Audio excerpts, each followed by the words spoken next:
video. I'm going to be showing you a look into what Veteran Rank 3 Nightblade build kind of looks like, what my build looks like right now. So, as I said, I'm about, I'd say like a quarter of the way into Veteran Rank 3. And let's check out what my loadout is right here.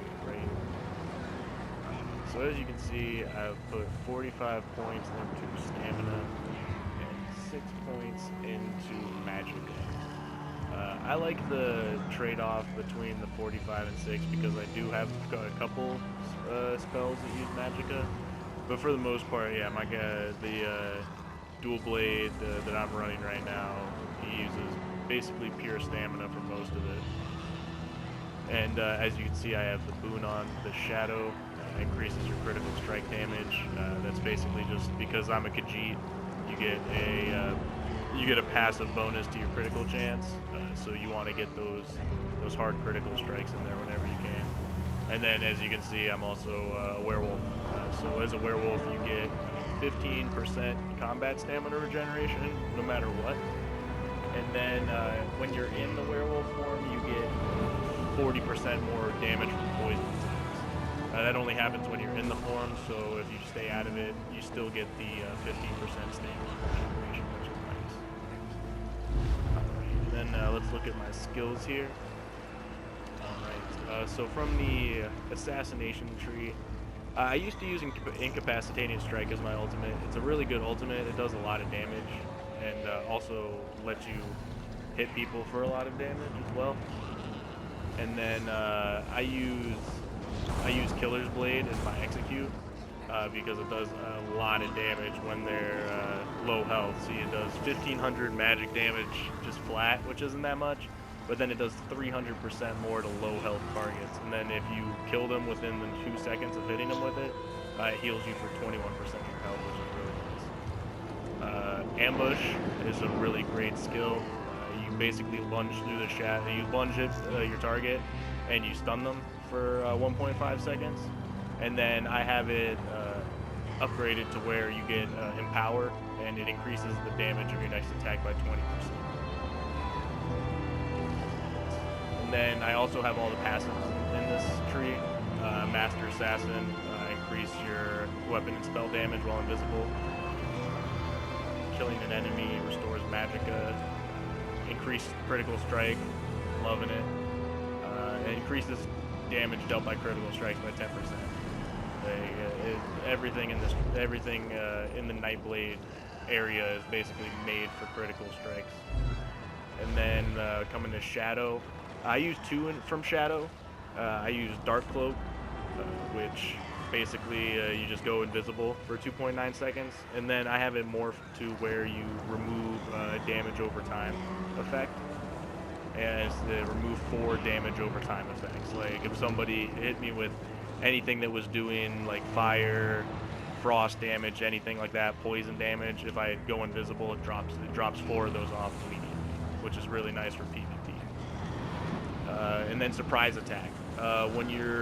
So it does 3,000 damage flat, which is really nice. And then basically the really great thing about it is if you use Dark Cloak and then you use surprise attack, you automatically stun somebody for 4.6 seconds. And then you also do Major Fracture, which reduces their armor by 4,000 for 17 seconds. Those are both really amazing. Alright, and then as you can see, I have a few in this. Refreshing Shadows increases stamina recovery by 30%. That's really great. Like you can see that affect your character as soon as you put points into this passive. You get a health bonus by 3%, and then that increases the duration of the abilities. Alright, and then we get to Siphoning. See, I actually use the Siphoning abilities ultimate, which is Soul Tether.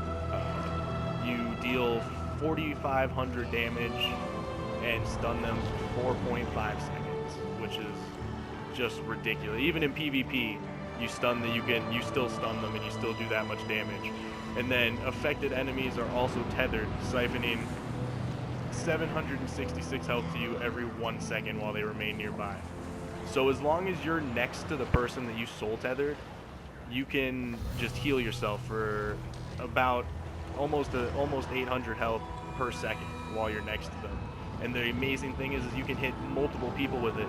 So once you get a good decent amount of armor, your veteran rank, you can just hop into battles on PvP and PvE, and you just pop this ultimate, and you can stun a lot of people all at once, and then you also just keep getting health back. You keep getting health back. A great skill to mix with this ultimate is here, I'll show you. It's back in it's not the assassination class. It's in the dual wield class. If you use Whirlwind, this is a really good skill to match with this ultimate. I used to use it with this ultimate. It does a lot of damage AoE, but I like using Hidden Blade as my execute because it does 300% more damage to low health targets opposed to the only 100% that you do with Whirlwind. But the Whirlwind, it can be an AoE, which is also really nice. So that's an amazing ultimate. I recommend people pick up this ultimate if you're using it. And then I also use Soul Swallow is my last ability here on my list. You steal an enemy's life force, dealing about 2,000 damage and healing yourself for 26% every 2 seconds. And then you gain minor vitality, increasing any healing received by 8%. So basically, it's a good way to keep yourself alive. Like if you don't have a tank near you or you don't have a healer near you or anything, if you need a quick spam ability that you can just keep using over and over again, keep yourself alive. It only costs 1,000 magicka, so you can cast that like 10 times and just keep using it over and over again. It's really nice. And then the passives in here, increases magicka while siphoning is equipped, increases your healing effectiveness. And then you gain ultimate. Activating a siphoning ability grants 1 additional ultimate. This effect has a 4-second cooldown. So it's really great to sit here if you just spam your soul swallow on somebody. If you're low health, or even just to you can get your ultimate up really fast just spamming that soul swallow ability. So you use your round, so you can use your round of spells, and then if you're just sitting there with too much magicka on your hands, you're out of stamina and you've got too much magicka, just soul swallow people, and then you'll get that ultimate up really quick, and then you can pop it again for 4,500 damage and a stun and more healing. So I like this setup. It's really OP. I don't really use any abilities from the dual wield section. I do use the passives though, because I am a dual wield character. So it increases damage to people under 25% health, increases offhand damage by 6%, gives you a 15% damage bonus when attacking stunned or immobilized targets. And then it grants you bonuses with different weapons you're using. So you should try to use. I try to use dual daggers as much as possible because it gives you a weapon critical. So it would give you about 1600 weapon critical if you'd had 2 daggers equipped. So that's something that I like to use. And then my secondary setup is the bow. And then on this, I do have the werewolf ability equipped. And so for my bow skills, I use poison injection, shoot an arrow coated in poison, dealing 1,700 damage, and then an additional 2,700 damage over 10 seconds. And then when they're under 50% health, it increases the damage over time, which is really nice for PvP. You can just set it and forget it. You'll get kills just hitting people with that poison. And then I also use arrow spray, where it does about 2,000 damage to enemies in a cone, and then it reduces their movement speed by 40%, which is also really nice for PvP. And then you have the extent of the bow's execute, snipe. You do about 4,300 damage. It's only a rank 3 right now, because I don't use my bow very often unless I'm in a dungeon. But yeah, it does about 4,300 damage right now, rank 3, and then you can morph it again. You can morph it to do more damage. And then I've also got to pick up a couple more of these abilities here, or the passives. but basically it gives you damage against longer range targets, weapon critical rating, which is great. Increases bow when striking off balance targets. This is for a dodge roll. You get movement speed, which isn't bad, and then reduces the cost of bow use by 10%. And then for my other two abilities, I go back to the assassination tree, and I use piercing mark for my R1. Expose an enemy's weakness to afflict them with major fracture and major breach, reducing armor and spell resistance by 4,200 for 27 seconds.